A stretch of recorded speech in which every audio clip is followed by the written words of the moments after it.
चरण धोले केवट ने, कठौता में पानी लाया, केवट राम रजाय सुपावा, पानी कठौता भरी ले आवा।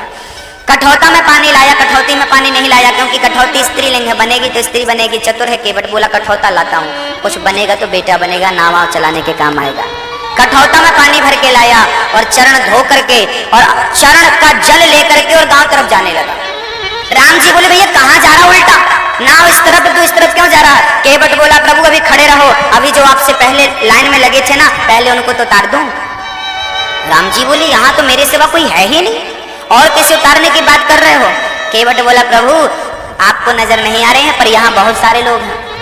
राम जी बोले भाई मुझे तो कोई नहीं दिख रहा है। केवट बोले प्रभु आपको दिखेंगे भी नहीं, मेरे दादा परदादा जो मर गए हैं वो भी लाइन में खड़े हैं, आज आपके चरणों का चरणामृत उनके नाम से छिड़कूंगा तो उनका उद्धार हो जाएगा। पहले उन्हें भवसागर से पार लगा दूं, फिर आपको गंगा से पार उतारूंगा। क्योंकि राम जी का चरणामृत जिसे हम कहते हैं चरणामृत, याद रखना मेरी माँ, लड्डू गोपाल जी को स्नान कराने के बाद जो जल बचता है, सालिग्राम भगवान को स्नान कराने के पश्चात जो जल बचता है उसे कहते हैं चरणामृत। और घर से कभी भी निकला करो चरणामृत पी करके निकला करो, जिस काम के लिए निकल रहे हो चरणामृत पी करके, और चरणामृत में तुलसी दल पड़ा हो और तुलसी दल आप ले करके निकले, जिस काम के लिए निकलेंगे वो काम जरूर पूरा होता है।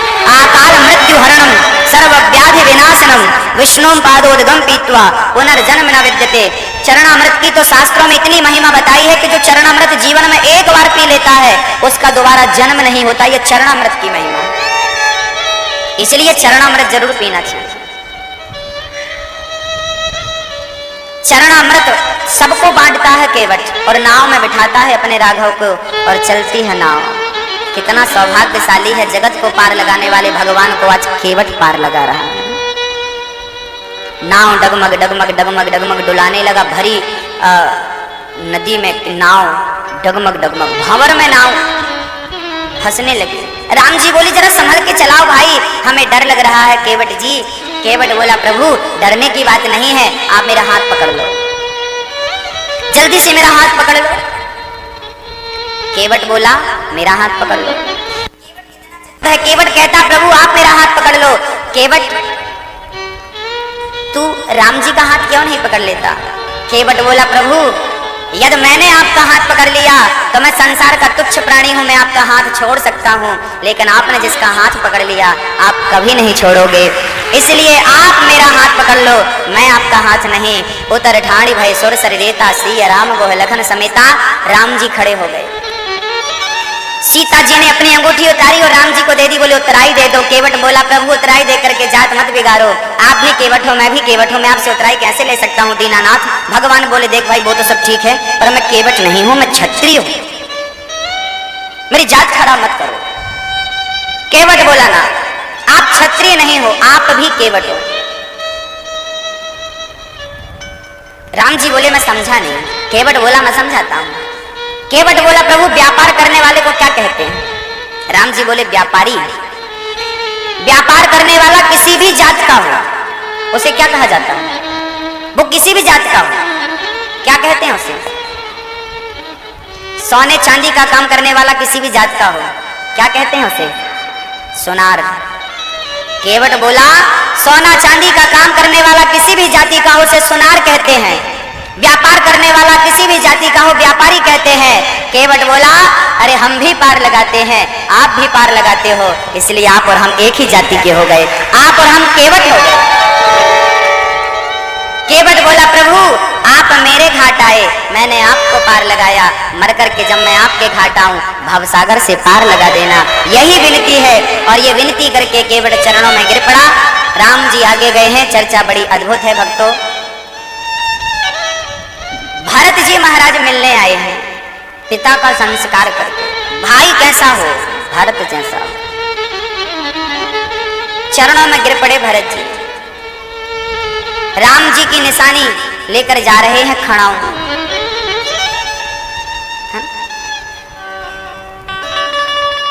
खड़ाऊ अपने मस्तक पर रख लिया।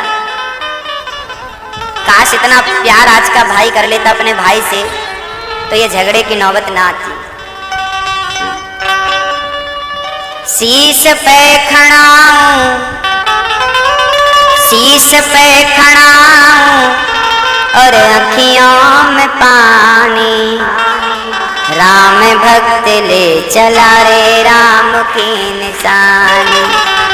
राम जी का भाई राम जी की निशानी लेकर जा रहा है। नंदग्राम में भरत जी रहते हैं।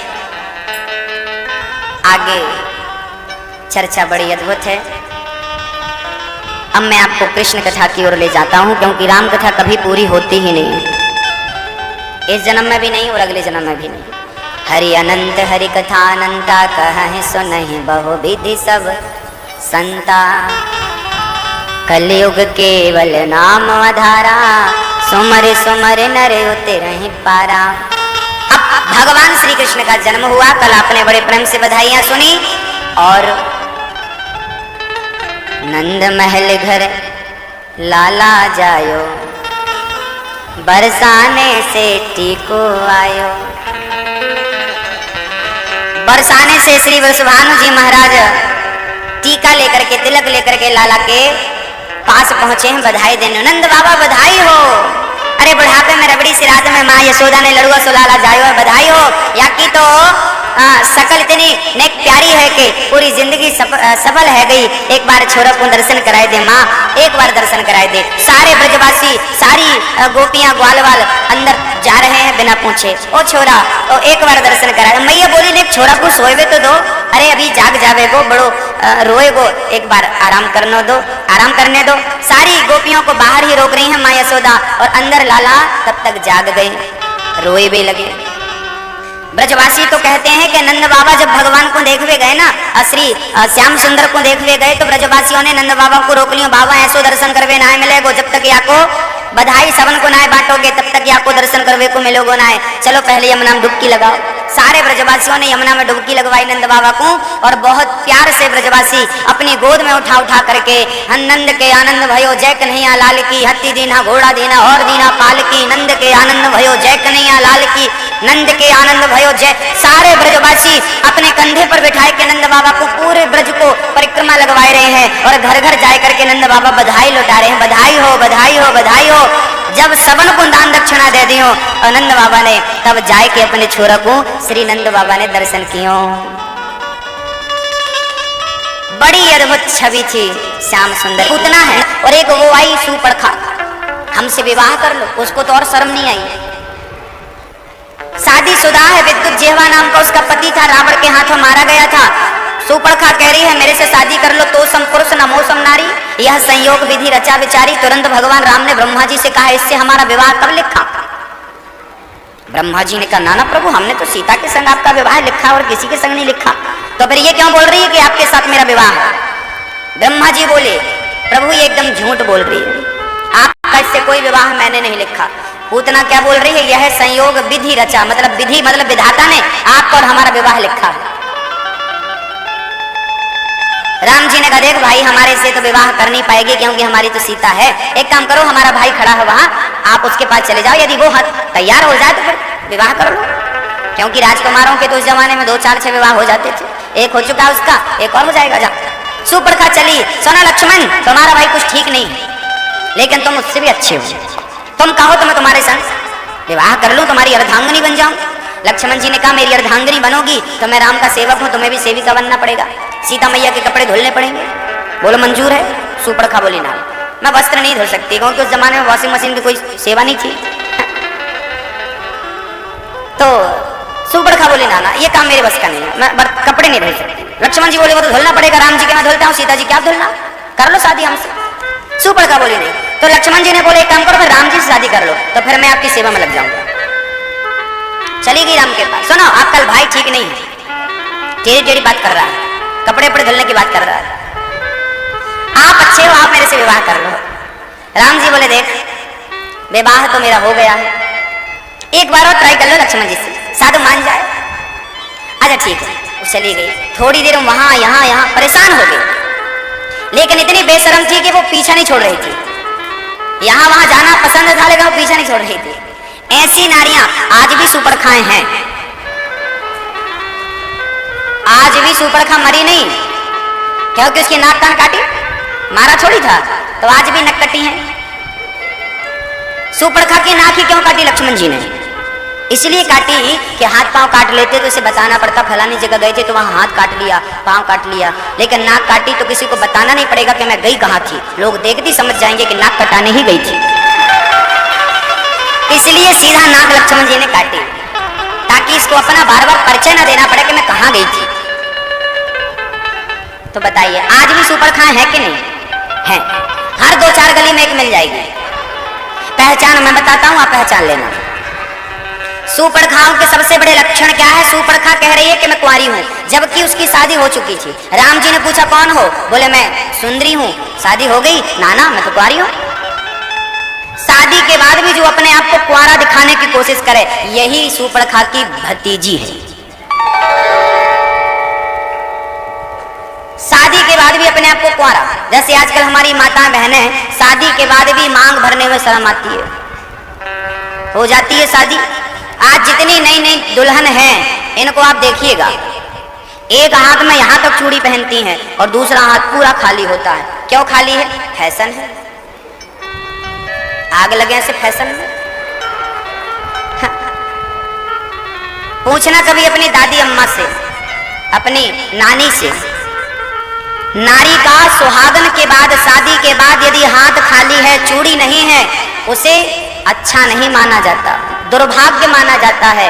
कहते हैं ना, दुश्मन की बेटी का हाथ खाली ना हो, दुश्मन की बेटी का भी हाथ खाली ना हो, ऐसा लोग कहते हैं। और आप स्वयं खाली करके घूम रही हो तो फिर वो हमेशा खाली ही रहेगा, फिर वो भरेगा नहीं। इसलिए ये गलतियां बच्चियों की कम है, उनके मम्मी की ज्यादा। अरे अपनी बेटी को कम से कम इतने संस्कार तो दो कि शादी के बाद वो अपने स्त्री धर्म को निभा सके, पत्नी धर्म को निभा सके। क्या श्रृंगार है, क्या पहनना है, क्या नहीं पहनना। आपकी बेटी को कम से कम आप ये तो बतला सको कि बेटी चूड़ियां कभी उतारनी नहीं है, एक चूड़ी तो कम से कम आपके हाथ में बनी रहे। ये शिक्षा आप बेटी को दीजिए।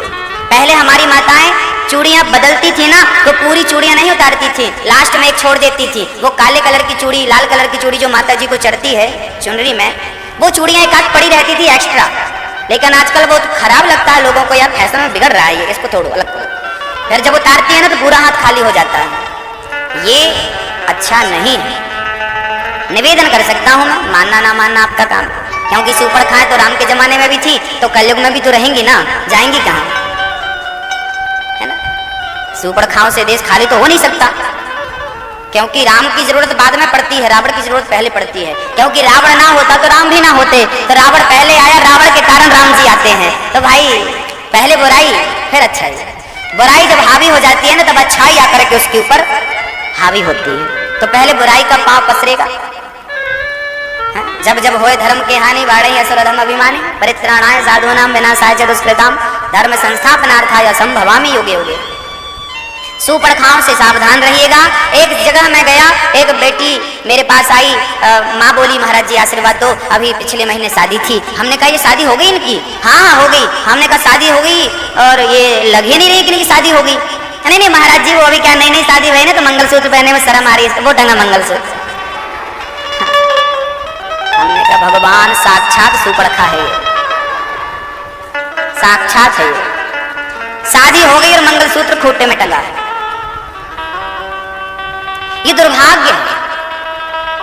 जैसे कुछ ब्राह्मण होते हैं, यज्ञोपवीत हो जाने के बाद अपना यज्ञोपवीत खूंटे पे टांग देते हैं। ब्राह्मण को कभी भी अपने से यज्ञोपवीत हो जाने के पश्चात, जब तक हमारी सांस है, यज्ञोपवीत होना चाहिए, जनेऊ होना चाहिए। कहते हैं जब हम मर जाएंगे ना, तो भी हमें यज्ञोपवीत बदल करके हमें चिता पर लिटाया जाएगा। ये हमारा गौरव है, हमारा सौभाग्य है।